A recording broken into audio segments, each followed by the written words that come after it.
আজকে দুপুরবেলা হঠাৎ করে প্ল্যানিং হলো কামরাঙ্গা মাখা পিকনিক হবে। ব্যাস যেমন কথা তেমন কাজ। আমি আমার পার্সোনাল সেনাবাহিনী নিয়ে বেরিয়ে পড়লাম কামরাঙ্গা পাড়ার উদ্দেশ্যে।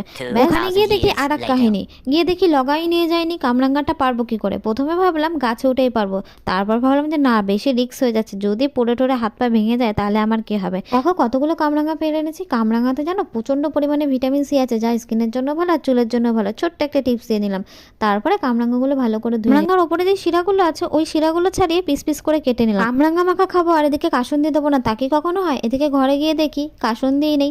তারপরে কি করবো, একটু সর্ষে ভালো করে শিলনোড়ে পেস্ট করে নিলাম। তার মধ্যে একটা কাঁচা লঙ্কা, একটা পোড়া লঙ্কা, বেটে রাখা সর্ষে, নুন আর একটু চিনি দিয়ে ব্যাস ভালো করে মাখালেই রেডি। সত্যি কথা বলতে কি হেভি টেস্ট হয়েছিল জানো তো, সবকিছু পরিমাণ মতো হয়েছে। আমার তো এখনো জিভে জল চলে এসে, আর এইসব সামনে দেখলে কান্না জিভে জল চলে আসে বলো। আমি আমার সেনাপতিদের নিয়ে কামরাঙ্গা মাখাটা এনজয় করে খাই। তোমরা করো লাইক, কমেন্ট, শেয়ার আর সাবস্ক্রাইব।